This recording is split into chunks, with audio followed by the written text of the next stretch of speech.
Welcome back, Crammers, to question 4. Using ruler and compasses only, construct the bisector of angle BAC. You must show all your construction lines. So the bisector of an angle is simply the halfway point drawn outward.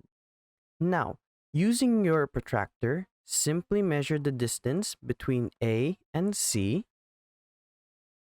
And then starting from C, draw an arc. Repeat this process for the length of A to B, and then draw another arc.